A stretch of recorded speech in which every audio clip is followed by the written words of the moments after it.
When you look at this prisoner and say to me, son, stop fighting a fight, it's already been won,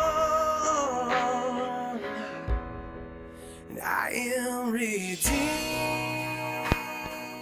Good morning. It's time for our daily devotion, and today we are beginning the book of Philippians. In the first chapter, this is a wonderful book, by the way. There'll be so many great things that we could talk about here, but in the first chapter, I really want to talk about kind of the middle of the chapter.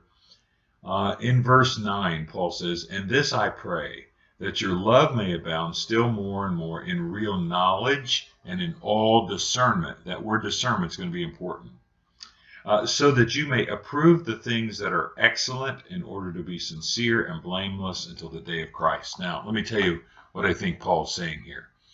He says, I'm praying that your knowledge and discernment will grow so that you can make the determinations of the things that are excellent, the things that are best, the things that are the highest priority. You know, sometimes we get sidetracked by things that are good and miss the things that are best. And Paul says that part of the discernment that we are to exercise as believers is the fact that we determine those things that aren't just good, because there's lots of good things. There's lots of good things to spend your money on. There's lots of good things to spend your time and your energy on. There's lots of good things that you can spend an enormous amount of effort being involved in, and by doing so miss the very best thing that God has for you. And so part of the discernment factor in our life every day is, Lord, what's best for me today? Not just what's a good thing. I could go do this or this or this or this, and I wouldn't be sinning. I wouldn't be doing anything wrong. But what is the very best thing that I could do today? How could I best invest my time? Where could I best be used in the kingdom of God? Where is the best investment of my resources today? Lots of good places we can spend money. Lots of good places we can spend time. Lots of good places we can extend effort. But what is the best thing God has for you today? The number one thing, the very top priority thing that God has for you today, because that's the thing you want to be involved in.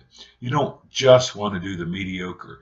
You don't want to just do, as my kids say, the medium thing. You don't want to do the in-between thing. You don't want to just stay in the middle of the road. Man, you want to be on the cutting edge. You want to be out there really plowing some ground and really making some headway for the kingdom of God. And the only way to do that is by discernment and deciding what the very best thing to do today is. I'm praying that today God will help you spend all of your time, all of your investment, all of your effort in the very highest calling for your life today. Now, go make it an excellent day. Go make it a great day, and I'll see you tomorrow.